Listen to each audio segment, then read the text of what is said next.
गोमती नदी के किनारे अदब और तहजीब शाइस्तगी का एक शहर आबाद किया गया, जिसे पिछले दौर में अवध कहा जाता था। अवध की शामें बहुत मशहूर थी। आज के दौर में ये नवाबों का सुनहरी शहर उत्तर प्रदेश का सदर मुकाम है। लखनऊ शहर मशरकी तहजीब व तमद्दुन का शहर है। अगर तारीख के औराक पलट कर देखें तो पता चलता है कि 1590 में शहंशाह अकबर का दौर हो या फिर 1775 में आसिफुद्दौला की हुक्मरानी, हर दौर में लखनऊ अपने हुक्मरानों की तवज्जो का मरकज रहा है, जिन्होंने इल्म व फन, हुनरमंदी और आर्ट को इस शहर की पहचान बना दिया। देखिए, लखनऊ वो एक ऐसी जगह है कि जो अपनी तहजीब, अपने आदाब, अपने लिहाज और उसके लिए पहचानी जाती है। जैसे हर चीज़ की, हर जगह की एक ख़ासियत होती है। उर्दू में एक जैसे महक है, एक खुशबू है, एक रस है, तो लखनऊ की ज़ुबान, लखनऊ की उर्दू दूसरी है। आपने गौर किया होगा, हैदराबाद की उर्दू दूसरी है और दिल्ली की उर्दू दूसरी है। लखनऊ की उर्दू में जो रंगीनी है, जो खूबसूरती है, जो लचक है, जो नफासत है, वो मैं कहूँगी यहाँ की तहजीब की है। लखनऊ का उर्दूदा जो है उसकी तहजीब के रस में घुली हुई है। मसलन ये कि आइए, आ जाइए, आओ, लेकिन जब हम ये कहते हैं आइए, तशरीफ़ लाइए, तो तशरीफ़ लाइए का लहजा बदल जाता है। उसमें ये होता है कि आपके आने से मुझे खुशी भी हो रही है, ये भी ज़ाहिर होता है। तशरीफ़ लाइए तो मुझे खुशी हुई, लीजिए खाइए। लेकिन अगर मैं कहती हूँ लीजिए नौशजान कीजिए, तो नौशजान कीजिए में ये आ जाता है कि आपके खाने से, आपके इस चीज़ को लेने से मेरे दिल को खुशी होगी। तो ये सब चीज़ें जो हैं ये लखनवी तहजीब का एक हिस्सा हैं, और लखनऊ का होने की हैसियत से तहजीब याफ्ता या मुहज़्ज़ब होने की दलील ये है कि अच्छी उर्दू ज़ुबान भी बोली जाए, इसलिए वो लोग उर्दू पढ़ना पसंद कर रही हैं। मुझे याद है कि अब से 20 साल पहले अगर क्लास में लड़कियों की तादाद 60, 80 या 100 के बीच में होती थी, तो आज उसी क्लास में मैं 250, 300 के लगभग बच्चियों को पाती हूँ। न सिर्फ पाती हूँ बल्कि उनमें अच्छी एक दिलचस्पी, एक शौक़, एक सोच पाती हूँ, जो एक डिसेंसी है, एक लताफत है, वो उर्दू की और लखनऊ की तहजीब में बाकी है। और आज भी कहीं किसी तहजीब याफ्ता इंसान के पास बैठिए तो जो मज़ा आता है, लंबी लंबी तवील किताबें पढ़ लेने में वो मज़ा नहीं आता। जो चंद जुमले लखनवी तहजीब के अगर हम कहीं पढ़ लेते हैं तो ऐसा लगता है कि कहीं से घूम फिर के चले आ रहे हैं। नवाब आसिफुद्दौला ने 1784 में बड़ा इमाम बारा तामीर करवाया। 1784 से आज तक ये फन तामीर का एक शाहकार है। इसमें कोई सुतून नहीं है। इसकी लंबाई 1017 फीट है और 52 फीट चौड़ी है। इसमें लकड़ी का इस्तेमाल बिल्कुल भी नहीं किया गया है। इसकी छत दुनिया की सबसे बड़ी छत समझी जाती है। उस पर जो कमानें बनाई गई हैं, इसमें बेहतरीन नक्काशी की गई है। खास बात यह है, जो कोई शख्स बड़ी कमान के अंदर से बाड़े में दाखिल होता है, बाड़े पर बनी किसी भी कमान से उसे देखा जाए तो वो बिल्कुल साफ और सीध में दिखाई देता है। बड़े इमाम बाड़े की दाहिनी जानिब एक मस्जिद है। इस मस्जिद को मस्जिद आसफी कहते हैं। इस मस्जिद में हजारों लोग एक साथ नमाज पढ़ सकते हैं। इस इमाम बाड़ी की एक खुसूसियत यह भी है कि इसमें बिना किसी रहनुमा के अंदर दाखिल होने पर भटक जाने का डर होता है, क्योंकि यहाँ की भूल भुलैयां बहुत ही खतरनाक हैं। अगर किसी रहनुमा या गाइड के साथ जाएं तो आसानी के साथ तारीख का इल्म होगा और नवाबों की फन तामीर समझने का मौका मिलेगा। बड़ा इमाम बारा सिर्फ देखने से ताल्लुक नहीं रखता, बल्कि इसे समझने की जरूरत है। यहां सयाहों के लिए कारोबारी अपना कारोबार भी करते हैं और तोहफे तोहफ़ भी देते हैं। रूमी दरवाजा बड़े इमाम बारा और छोटे इमाम बारे के बीच में है। रूमी गेट 1784 में आसिफुद्दौला ने इसे तामीर करवाया। ये रूमी दरवाजा या रूमी गेट दूर से ही बहुत खूबसूरत दिखाई देता है। इस दरवाजे पर बहुत ही खूबसूरत नक्शो निगार किए गए हैं। फन तामीर और आसिफुद्दौला की पसंद का अंदाजा लगाया जा सकता है कि वो किसी भी तामीर को एक शाहकार की शक्ल देना जानते थे। तारीख साज तो यहाँ तक कहते हैं कि ये तामीर सारी दुनिया की बेहतरीन तामीरों में से एक है और इस गेट की तामीर कई बरसों तक चलती रही ताकि लोगों को रोजगार फराहम हो सके। इसके साथ एक कहावत भी जुड़ी है कि जिसे न दे मौला उसे दे आसिफुद्दौला। नौबत खाना आसिफुद्दौला के सुनहरी दौर में बड़े इमाम बारे के बिल्कुल सामने यह हिस्सा नौबत खाना हुआ करता था। यहाँ पर रोजाना सुबह 3 घंटे और शाम में 3 घंटे नौबत बजाई जाती थी। आज इसकी अहम पाशी की जा रही है ताकि तारीखी दौर को वापस लाया जा सके। छोटा इमाम बारा, इसे हुसैनाबाद इमाम बारा भी कहा जाता है। ये गुम्मद मोहम्मद अली शाह ने अपनी हयात में 1837 से 1842 के दौर में तामीर करवाई। ये सफेद गुम्मद बड़े बड़े संगे मरमर से बनवाया गया है।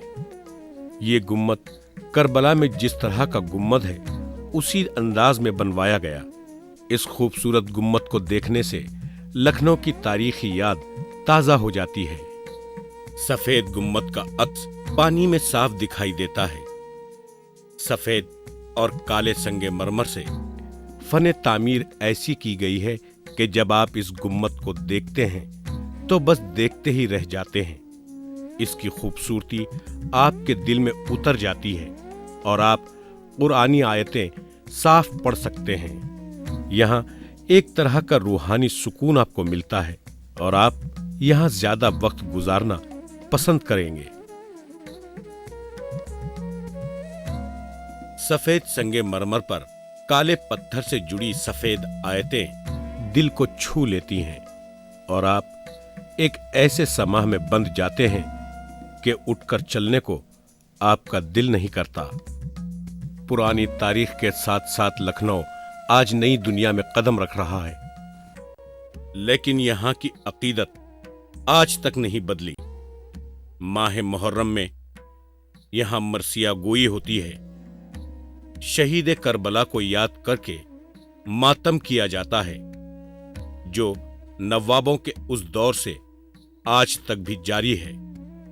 चाहे वो मखदूम मोहिउद्दीन हो, चाहे वो अब्रेजाल नागर हों, चाहे वो यशपाल हों, या सरदार जाफरी हों, या सज्जाद ज़हीर हों, या डॉक्टर अलीम हों, या प्रेमचंद ने तो बिल्कुल उसी साल प्रेमचंद की डेथ हो गई, लेकिन आइडियोलॉजी तो हवा में रहती है, फिर वो एक शक्ल इख्तियार करती है। तो प्रेमचंद ने पहले भी सामंतवाद के खिलाफ लिखना शुरू कर दिया था। तो वो उससे एक, अब वो ज़माना वो था जब ऑर्थोडॉक्सी काफ़ी स्ट्रॉन्ग थी, तो ऑर्थोडॉक्स पोइट्स ने और राइटर्स ने उसकी बड़ी मुखालफत की और उस मुखालफत करने वालों में कुछ लोग बड़े प्रोग्रेसिव थे। प्रोग्रेसिव मूवमेंट ने उर्दू को एक ऐसी, उर्दू को नहीं बल्कि हमारे अदब को, हमारे साहित्य को एक ऐसी चीज से वाकिफ कराया। अमीनाबाद, ये रास्ता जाता है दानिश महल की जानिब। ये नाम जहन में आते ही एक ऐसे किताब घर का तस्वुर उभरता है जहां किताबों का जखीरा हो, और वाकई ये सच भी है। जब हम दानिश महल में दाखिल हुए तो हमारी आंखें अनमोल किताबों को देखकर खैरा हो गईं। जब हमने इस किताब घर की तारीख जाननी चाही तो हम हैरान रह गए कि यहाँ पर ऐसे ऐसे दानिश्वर, मुसन्निफीन, शायर बैठा करते थे कि हम उनके बारे में सोच भी नहीं सकते। ये सभी यहाँ पर बैठते, इल्मी अदबी गुफ्तगू करते, मशवरे होते, तनकीद बराए तामीर होती। उसके बाद ऐसी किताबें ज़हूर में आती जो इल्मी अदबी नजरिए से मुकम्मिल होती, और यहाँ पर शाहकार किताबें आज भी मौजूद हैं। तारीख बदलने लगी, अंग्रेजों का गलबा छाने लगा। रूमी दरवाजे की दाहिनी जानिब आपको क्लॉक टावर मिलेगा, जिसकी ऊंचाई तकरीबन 221 फीट है। इसे 1887 में अवध यूनाइटेड प्रोविंसी के गवर्नर जॉर्ज कूपर के आने की खुशी में बनवाया गया। Picture gallery. लखनऊ में पिक्चर गैलरी बहुत मशहूर है। इस गैलरी में अवध के राजाओं, नवाबों और उमरा की बड़ी बड़ी पेंटिंग्स लगी हुई हैं।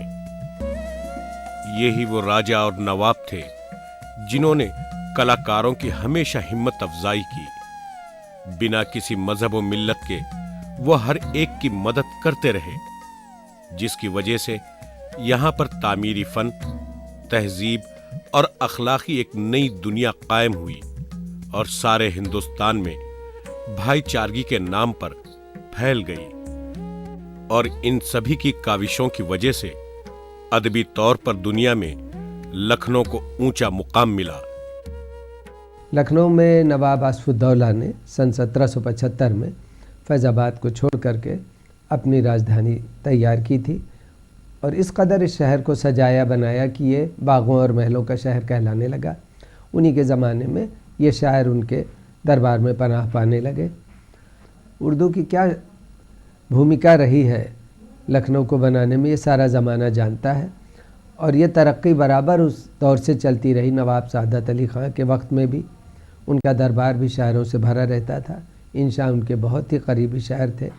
और उसके बाद जाने आलम के ज़माने तक तो ये नौबत आ पहुँची कि इस कदर लिटरेचर उर्दू में तैयार हो चुका था यहाँ, और यहाँ की शेर व शायरी का अलग ही कुछ अंदाज़ था।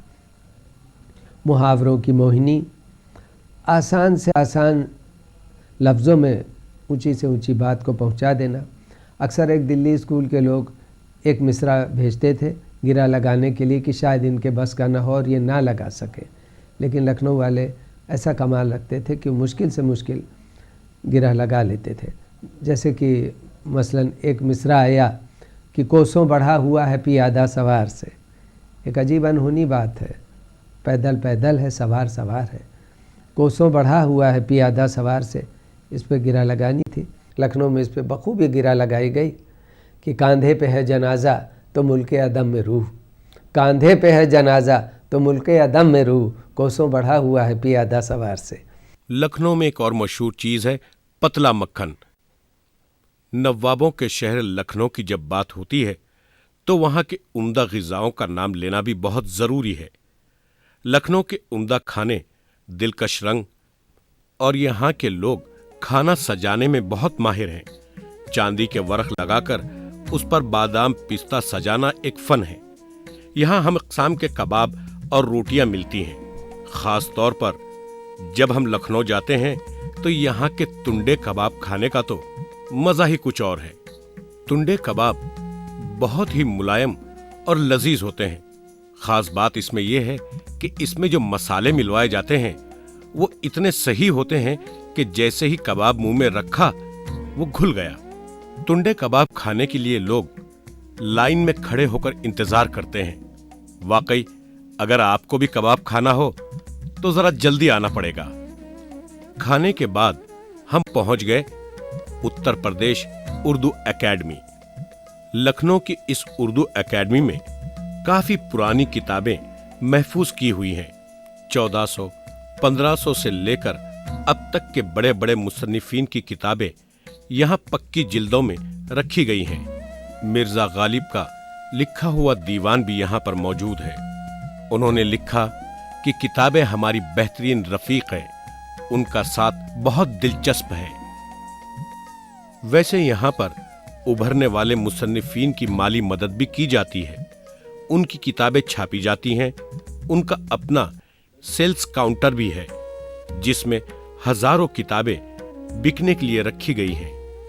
यहाँ से कई किताबें दूसरे शहरों को भी भेजी जाती हैं। इनकी लाइब्रेरी बहुत ही खूबसूरत है। यहाँ दूसरे शहरों के अलावा कई मुमालिक की किताबें मुताले के लिए रखी हुई हैं। यहाँ उर्दू की खिदमत के साथ साथ उसकी तरक्की के लिए भी बहुत अच्छा काम हो रहा है। यहाँ सहूलत के लिए कंप्यूटर्स भी हैं और इसका बहुत अच्छा इस्तेमाल भी होता है। इंडियन कॉफी हाउस और क्लब ये हिंदुस्तान ही नहीं बाकी दुनिया में भी बहुत मशहूर है। यहाँ पर फिल्मी, अदबी और सियासी शख्सियतें बैठा करती थीं। विधान सभा भवन लखनऊ शहर की एक और खूबसूरत इमारत।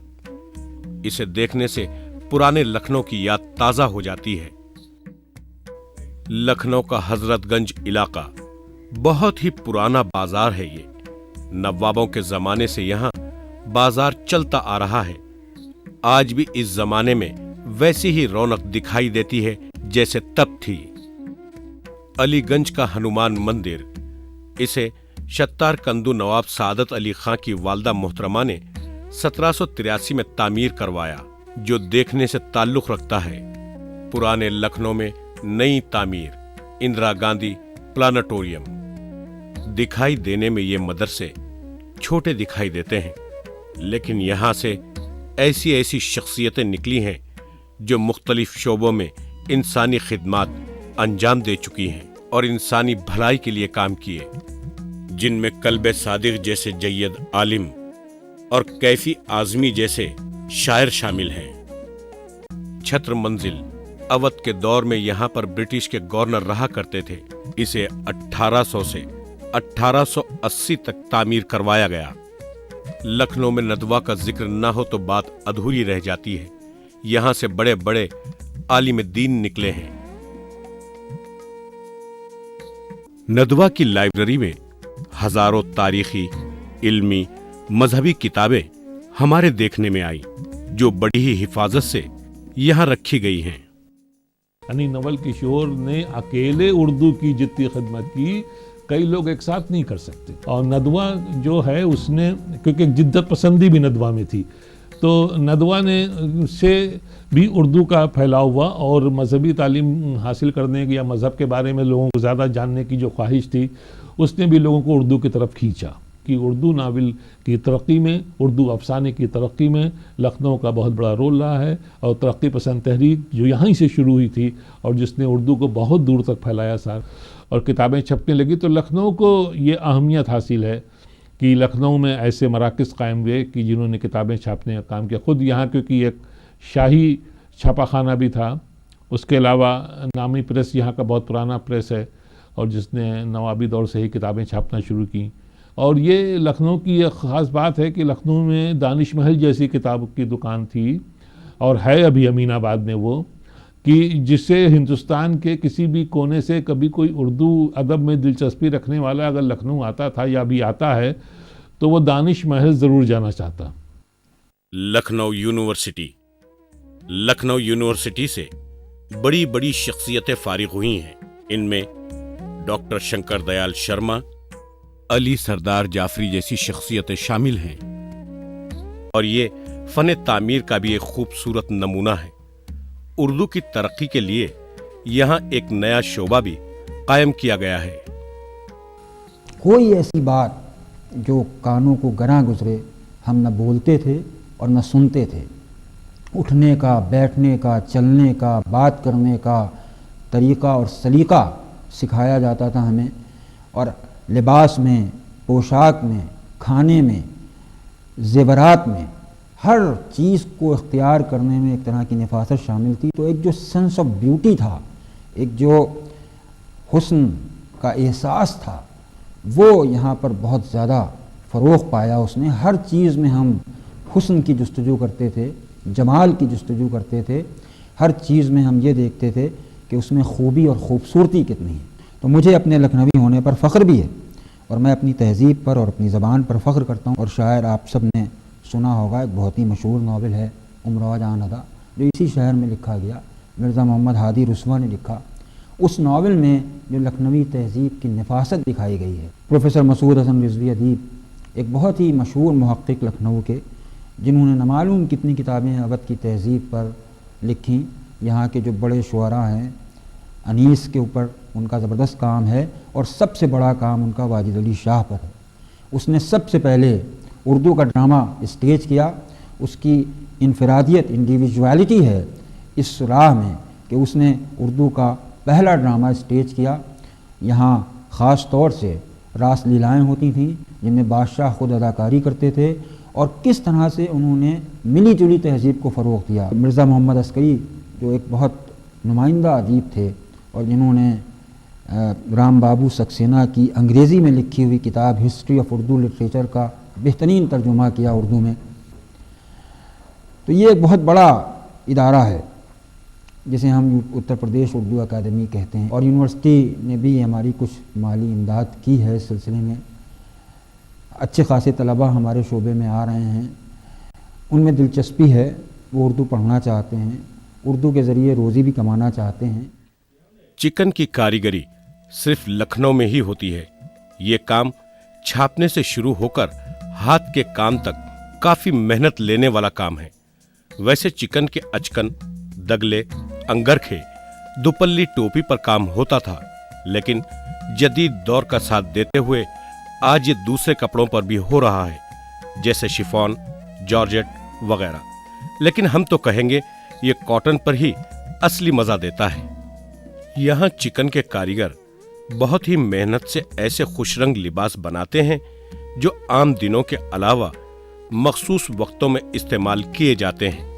رنگوں کے علاوہ ایسے ڈیزائن بنائے جاتے ہیں جو سبھی کو پسند آئیں۔ شادیوں کے جوڑوں پر یہاں خاص کام کیا جاتا ہے۔ اسے زیب تن کرنے پر شخصیت میں تبدیلی آسانی سے دکھائی دیتی ہے۔ دلہنوں کے لیے کھڑے دوپٹے، غرارہ، شرارہ، خاص طور پر دلہنوں کے رنگ اور روپ کے حساب سے آرڈر لے کر مخصوص انداز میں کاریگر بناتے ہیں، جو ہمارے حساب سے کافی مہنگے ہوتے ہیں۔ نزاکت اور خوبصورتی پر جتنا خرچ ہو اتنا ہی کم ہے، لیکن جب دلہن وہ کپڑے پہنتی ہے تو آسمان سے اتری اپسرا سے کم دکھائی نہیں دیتی۔ لکھنؤ کی روایتی شادیاں بھی بہت مشہور ہیں۔ یہاں خاص بات یہ ہوتی ہے، دلہے کے ساتھ باراتی بھی آگے آگے چلتے ہیں اور اپنی جذبات کا اظہار ناچتے ہوئے کرتے ہیں۔ ان میں مردوں کے علاوہ خواتین بھی پوری طرح شامل ہوتی ہیں، اور بارات بڑے ہی دھوم دھام سے دلہن کے دروازے تک پہنچتی ہے۔ دلہا بہت ہی مسرور گھوڑی پر سوار ہوتا ہے، اور ساتھ میں روایت کے حساب سے چھوٹے دلہے کو بھی بٹھایا جاتا ہے، اور دلہن والے پھول نچھاور کرتے ہوئے ان کا استقبال کرتے ہیں۔ اور خاص کر کہ جو تربیت یہاں تھی وہ پھر دنیا کے کسی کونے میں پائی نہیں جاتی تھی۔ جیسے ہمارے ہاں کہے جاتے ہیں جو کتھک کی ایجاد لکھنؤ میں ہوئی، ٹھمری کا گھرانہ ہے، طبلے کا گھرانہ ہے، ستار کا گھرانہ ہے، گائکی کا گھرانہ ہے۔